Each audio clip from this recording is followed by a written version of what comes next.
Welcome back. Today we're talking with Casey Morris.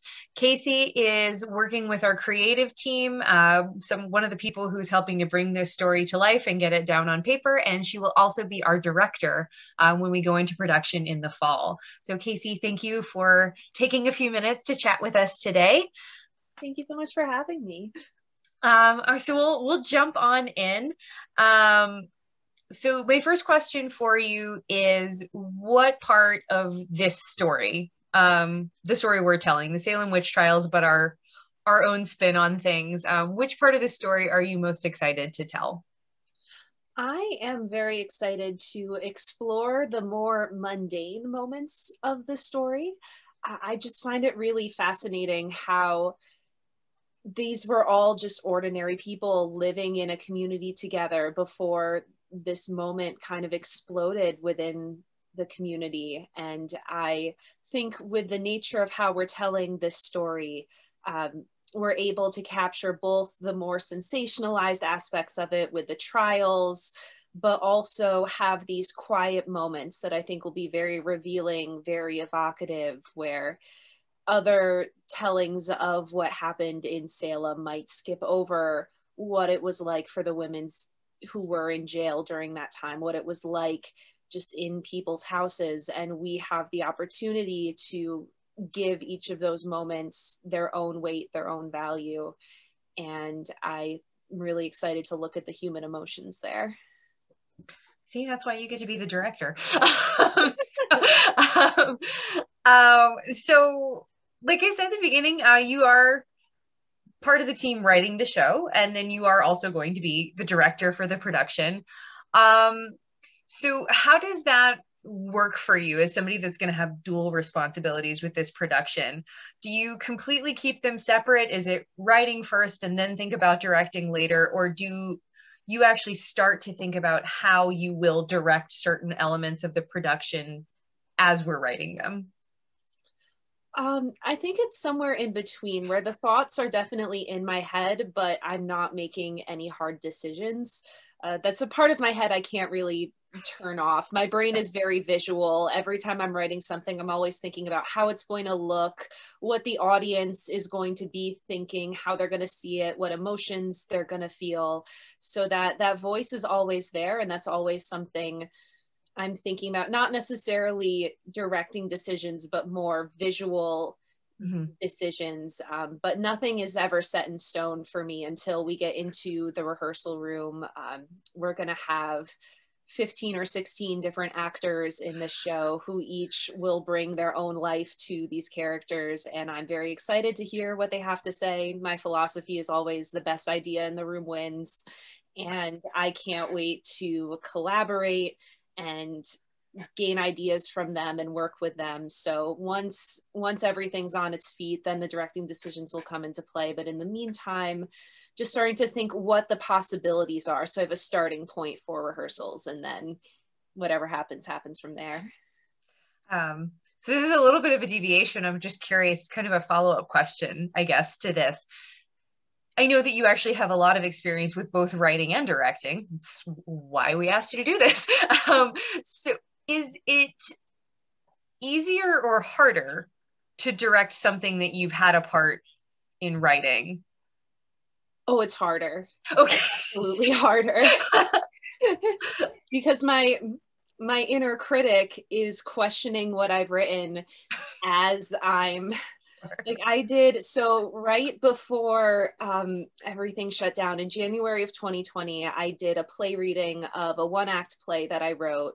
And as I was working with the directors, or with the actors, as a director, I struggled because I was thinking about, oh, wait, I want to rewrite that, but I can't rewrite that because this reading is in a week and they have to have the script in order to rehearse it. So but I'm learning that voice in my head, and I'm learning to just put it away. And I'm excited in rehearsal to get into the more improvisational aspects of it. And I think that will help me feel less critical of myself and more focused on what's happening in the moment. I was just curious. I had not really thought about that before, and I was just wondering how that works. So I think something that has come up a lot, certainly as like we've been working on how are we going to try to spread the word about this show and writing grants and working on fundraising. One of the questions that comes up for us a lot is, you know, even though this happened over 300 years ago, it's something that for whatever reason has really captured the popular imagination and has been told and retold in virtually every creative medium that exists. So why again, I guess, is my question as somebody that's working on the team to write this. And that is an important question. I mean, I was looking at other adaptations that have happened, and Scooby-Doo did it, Disney did it, everybody has done it. Scooby-Doo did it? Scooby-Doo and the Witch's Ghost is actually based on a descendant of the Salem witch trials. Well, that's fantastic. Okay, go on. No, that was, I had that CD when I was a kid. I listened to the Hex Girls a lot as an elementary schooler, so I was very excited to make that connection. But, you know, it's a story that is still continues to be relevant to this day. I think especially now, the themes of misinformation and how stories can spread faster than the facts can be checked on whether it's true or not. We see that a lot in really everything, like whether that's not just politics, like facts about food, facts about health, facts about really anything. It's these pieces of misinformation will just spread by wildfire. And I think it's still important to explore those themes of the consequences of when that happens. I also think that we have an opportunity to tell the story in a really unique way, where we have the site-specific production with a beautiful historic church, and the audience members will get to be really close to the people as they're living through this story. And I think there's a lot of really powerful things to tap into, especially us as like a small town theater company that is speaking to another small town. As I'm starting to think about what I will be deciding as a director, I've been reading a lot of short stories like Shirley Jackson's The Lottery. There are so many of these like creepy short stories in the American canon that go into these small towns and the unique cultures in each of them and what happens when those cultures go bad. So I'm excited because I think we have an opportunity to explore more of those, like the little moments, and just, yeah. Yeah. No, I think that's fantastic. And I feel that way about, you know, revisiting any stories that are done a lot, whether that's plays that are done a lot or whether it's just a story or an idea that's done a lot. Is, I guess my thought as an artistic director is, you know, with some of these, gosh, I hope they're not relevant someday. And then, and the second they're not, I'm happy to stop visiting them. But until they're not, then it's always worth going back, I think, and seeing what we could learn that's new. Yeah, you're still doing that with Shakespeare's plays. Yeah. Yeah, there's a reason people keep doing Shakespeare. Yeah. So what is your favorite part of directing? I mean, I know it's a challenging thing to do, and I'm sure every show is a little bit different, but what is your favorite part? With nearly all of the shows that I've worked on, what I always love is just the magic of when you're in rehearsal and when everybody is engaged, and the innovation that comes out of those moments where either people will find a solution to a problem or they'll have a new discovery that I haven't thought of. And everybody in the room's eyes just light up a little bit. And we're all like, oh, yes, that is it. And the decision is made. And that's why I'm not making any directing decisions until we're all there, because I want to leave room for those little bits of magic to happen, because I think that's where everybody gets more connected to the story, to the script, and it's just fun. Would you say there is more opportunity for finding some of those things with something that's not a 100% scripted piece, or do you find it regardless because, you know, you're living and breathing the material even if it is completely scripted? Right. Yeah, I think it can be found in both situations. There's definitely more room with what we're doing. We just have such a big landscape to play with in terms of all of the different scenes that will be happening and the traveling from one scene to another. There's a lot of room for new discoveries in this process that I think will be very exciting. So what do you think will be your biggest challenges as, and this, I guess I'm really asking about either of your roles on this project, either as a scriptwriter or as a director, both. What do you think will be most challenging? As a director, there are two things. One is the same thing that I said is the most exciting, which is just the scope of how big of a show this is. And I'm going to have to account for, with a typical show, we know what the audience has seen up to every point before the scene. We know what story they're going on. But here, 3 different people are going to arrive at one place having 3 different experiences, 3 different sets of information. And what do they need to know in that scene to account for that without telling somebody the same thing twice? There's a lot of different factors. So it's intimidating, but I'm excited by it too. I think there's gonna be a lot that happens in rehearsals and as we continue to sort through the scenes where we figure out what needs to happen in every moment, and we're able to build a story that allows room for those different experiences along the way.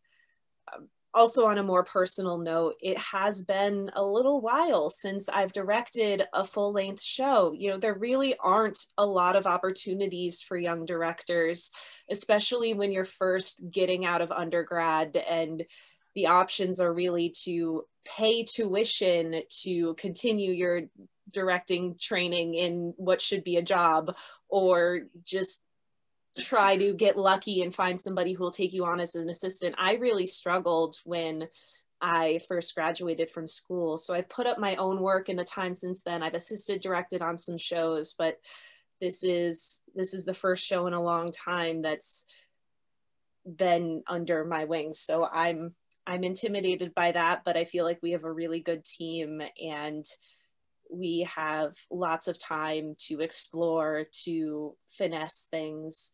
So I think it's going to be good. Well, we're really excited and we have the absolute utmost confidence in you. So it's, well, and really, I think that's what's exciting about a project like this, is because, I mean, there's no wrong answer. We're creating this thing from the ground up. And so I think it's an opportunity for all of us to learn and to grow and to try new things and to expand skill sets a little bit. And, you know, I have absolutely no doubt that there will be some weird messes we have to figure out once we get into rehearsal. But that we'll work through them. I do think we have a great team and I think a pretty clear vision of what it is we're wanting to do. So I think it's going to be something pretty fantastic. And I'm actually just curious, I guess there's a little bonus question here at the end. So it's interesting because I know when long runs are typically happening of a production, and this is not a particularly long run, but it's a better part of a month. in my prior professional experience as an actor, oftentimes the director sticks around through opening night and then the show is left. I mean, with the stage manager, with the company manager, and it runs. Where will you be when we're when we're doing performances?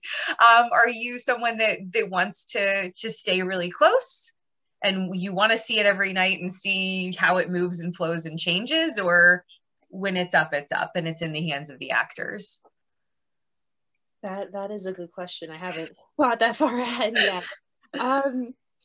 Well, I mean, if you all end up needing an extra hand with managing tickets and things like that, I'm obviously Careful what you offer. But no, I think a show like this, I mean, I'll be able to watch it maybe 10 or 12 different times before I see all of the different combinations of scenes that can happen. And I think given that this is a show that will hopefully continue in the future, it will be good to think about what can be done next time and to have a clear note on what happened through the different runs so that we're able to, in its next iteration, make it even better, make it run even more smoothly. Yeah, absolutely.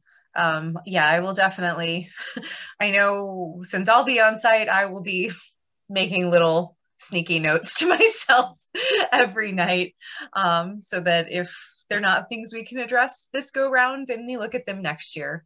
Since this is hopefully something we'll get to do every year, and hopefully we'll have you for as many of those as possible. I would love that. It really is. I don't know if I've properly conveyed to you how much of a dream project this is for me, because I've always loved site-specific shows and how the experiences that they're able to create. I have a soft spot for historical productions from my work at Historic Huguenot Street, and even some of my stuff at Disney, just diving into the stories and the lore behind everything. So I'm thrilled to be a part of this. Well, we feel very, very lucky to have you, because this is a very new venture for us. I have not only not produced site-specific theater or something immersive like this, I've not even been in one as an actor. So we are so grateful to have you at the helm of this, because we do really have just the utmost confidence in you.